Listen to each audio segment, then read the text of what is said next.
Hello, Virgo, and thank you for joining me here today on Destiny Guided Tarot.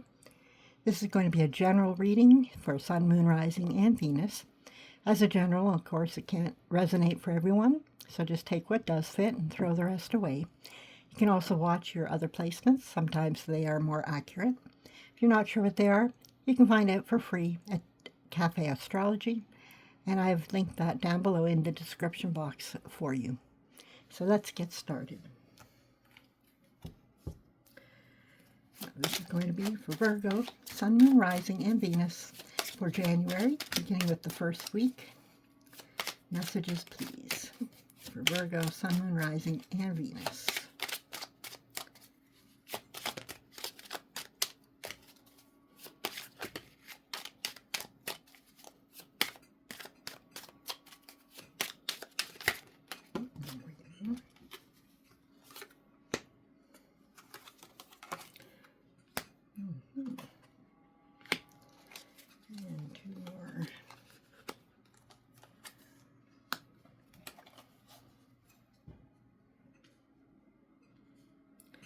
All right, let's have a look. All right, so we start the week with the Lovers, marking a powerful connection and an important choice made from the heart.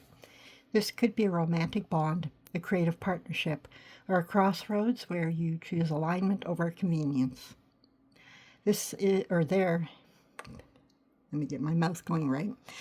There is attraction, passion, and the sense that two paths or two people are meant to meet. For example, you might commit to someone, choose a value-driven career path, or finally say yes to something that deeply resonates with who you are. Once that choice is made, the Chariot surges forward with determination and willpower. Doubt fades as focus sharpens. You take control and move decisively, even if the road ahead is challenging. This could look like relocating for love or work, actively pursuing a goal that you once hesitated over, or asserting direction in a relationship where momentum has stalled. Opposing forces are harnessed rather than allowed to pull you apart. And then the spark ignites with the Ace of Wands. Raw inspiration, passion, and creative fire. A new beginning bursts to life, fueled by enthusiasm and desire. This might be the start of a new relationship phase, a business idea born from excitement, or a surge of confidence that makes you feel alive again. There's courage here, and a willingness to act before every detail is planned. But growth demands shedding the old, and death arrives as transformation rather than loss. Something must end so the new path can fully take root. This could mean releasing outdated habits, leaving behind an identity that no longer fits, or allowing a relationship dynamic to change fundamentally. For example, a passion project may require you to quit something safe, or a deep connection may force you to confront and let go of fear-based patterns. And then the week concludes with the Seven of Pentacles, a pause to assess what you've planted. After passion, motion, and transformation, you step back to evaluate progress. Results aren't instant, but they're promising. You may ask yourself whether your effort aligns with your long-term vision, whether this new path is worth continued investment, or what needs adjustment to ensure sustainable growth. So overall, this week tells a story of heartfelt choice, decisive action, inspired beginnings, profound transformation, and patient evaluation. It suggests that when you fully commit and allow necessary endings, you create something worth tending to, but lasting fulfillment comes from reflection and continued care, not just bold beginnings. Let's have a look at week 2. Virgo, Sun, Moon, Rising, Venus. Messages, please, for the second week of January. Moon fell out.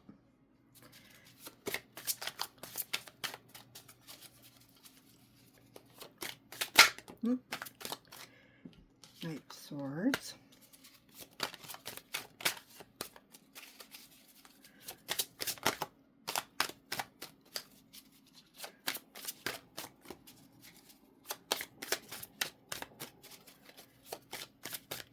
messages, please. 3 of Wands, 6 of Wands, and then finally we have Page of Swords. Straighten these up a bit. All right, let's have a look here. All right, so this week begins with the moon, where things feel unclear, emotionally charged, or misleading. You may be navigating uncertainty, mixed signals, or fears that surface when certainty is absent. This could involve questioning someone's intentions, doubting your own instincts, or feeling pulled by anxieties that don't yet have names. Dreams, intuition, and subconscious reactions are strong here, but logic feels slippery. Into this fog charges the Knight of Swords. Impatience with uncertainty pushes you to act, speak, or decide quickly. This energy is bold, confrontational, and mentally sharp, sometimes too sharp. You may rush into a conversation to clear the air. Make a snap decision to escape confusion, or aggressively seek answers. For example, you might send a blunt message late at night or confront someone before all the facts are known. The intention is clarity, but the risk is recklessness. Once the charge settles, the 3 of Wands shows a broader perspective emerging. The immediate urgency fades, replaced by planning and foresight. You begin to see how the situation fits into your longer-term future. Opportunities open beyond the initial conflict, and you start looking ahead rather than reacting. This might mean realizing that one answer doesn't define the whole path, or that there are multiple ways forward worth exploring. The horizon brightens with the 6 of Wands, bringing success, validation, or recognition. What began in uncertainty results in visible progress.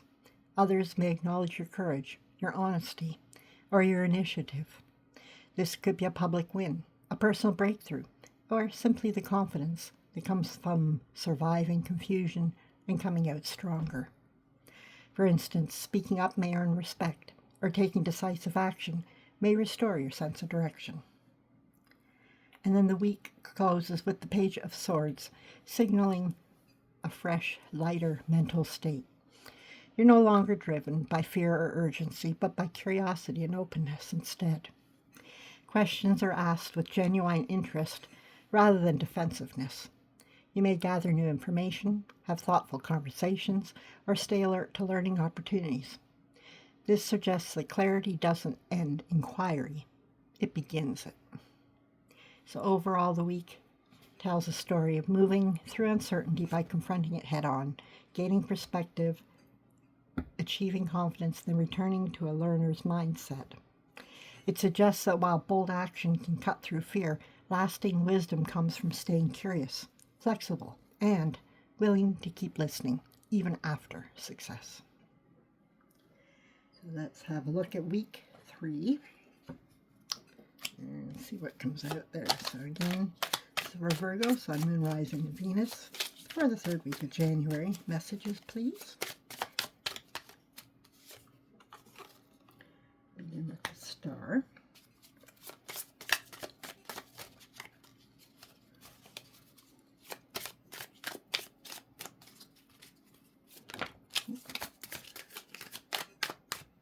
And we have the Tower.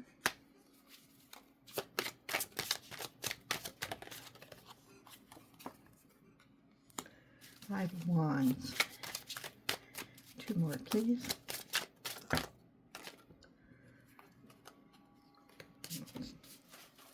Too many.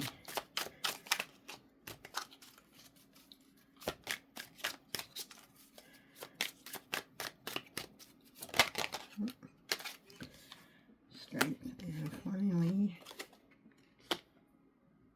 10 of Swords. All right. Let's have a look.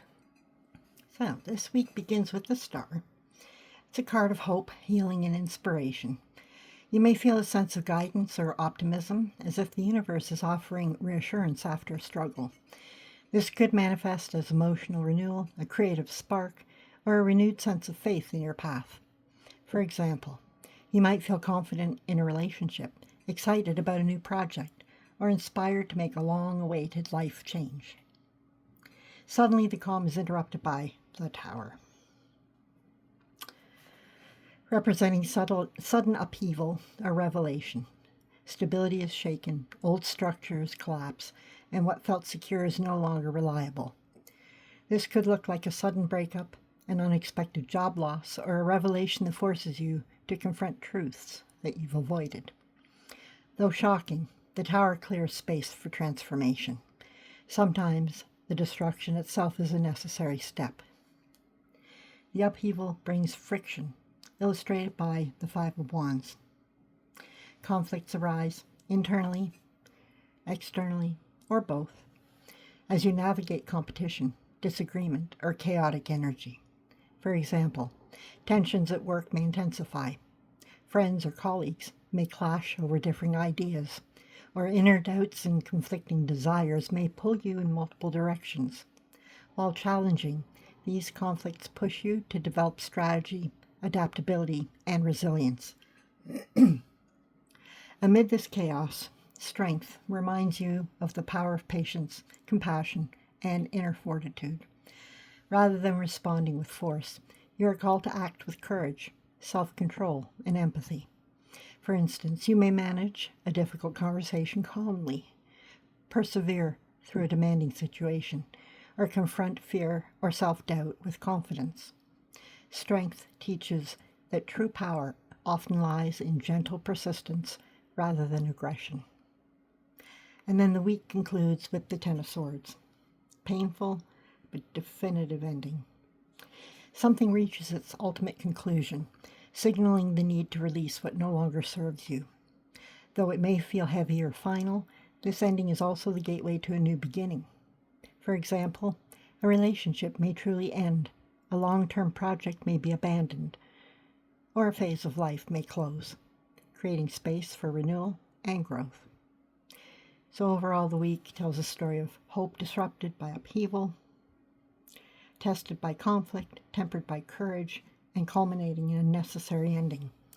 It does suggest that even when the world shakes and endings are painful, resilience and inner strength allow you to emerge wiser, clearer, and ready for the next cycle of renewal.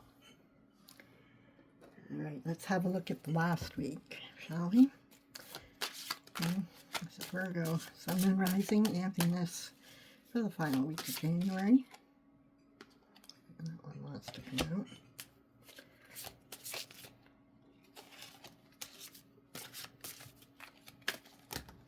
That's too many. That was me being clumsy again. These are very big cards, and I have a hard time shuffling them.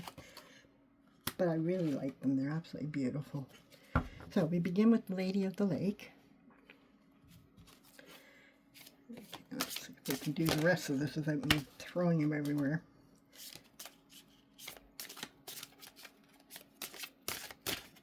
We have the Grail 5.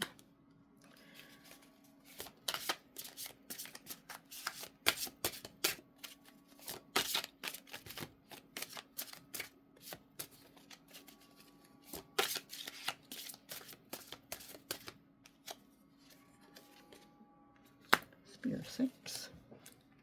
Moving everything around here. 2 more, please.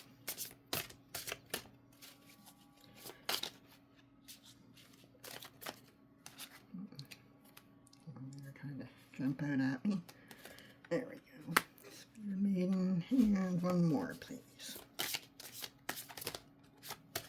That one. Okay. Wash out the fjord. Okay, let's take a look. So this final week, let's see, begins with the Lady of the Lake, a figure of intuition, mystery, and guidance. She represents unseen support, spiritual insight, or divine timing. At this stage, you may receive help or wisdom that feels almost magical, offering clarity in a confusing situation. For example, you might encounter a mentor, receive unexpected guidance, or discover an inner knowing that points the way forward. Soon after, the Grail 5 brings a sense of loss, grief, or disappointment. Something you hoped for does not materialize, or a cherished connection is fractured. This could manifest as a relationship that ends, a goal that falls short, or an emotional setback. The key here is emotional processing, allowing yourself to acknowledge disappointment while seeking the lessons hidden within it. From this emotional challenge, the Spear 6 signals triumph, progress, and forward movement. After navigating hardship, victory is possible, sometimes small, sometimes public, but earned through effort and perseverance. For instance, you might succeed in a project that previously seemed blocked, reconcile with a situation in a way that restores confidence, or feel personal empowerment after a conflict is resolved. Then we have the Spear Maiden, reminding you that courage, loyalty, and ethical action are essential in sustaining success. She represents the wisdom of experience applied with integrity and the willingness to take a stand for what matters. For example, you might act to protect someone vulnerable, advocate for your values, or lead with determination while remaining compassionate. And then the week closes with the washer at the ford, a symbol of reflection, cleansing, and preparation for the next chapter. This card invites you to pause, consider your journey, and release what no longer serves you. It may look like taking quiet time to heal, ritualizing closure, or thoughtfully planning the next step with care. The washer reminds you that reflection is not passive. It is a necessary part of transformation and readiness for what lies ahead. So overall, the week, it's a story of guidance, loss, hard-won success, ethical action, and reflective preparation. It suggests that even amid setbacks, intuition and courage will guide you forward, and thoughtful reflection ensures that victories are lasting and meaningful. So Virgo, I hope you found this interesting or helpful. I do thank you again for being here with me today on Destiny Guided Tarot. I ask if you could give it a thumbs up, share. That's how we get the message out to everyone else. All right. You can also subscribe, click the notification button, and then you'll know anytime I'm uploading new content. I would appreciate that. Anyway, again, thank you for joining me. I hope you enjoy the rest of your day, evening, depending on where you are in the world. And I'll see you next time. Take care. Bye-bye.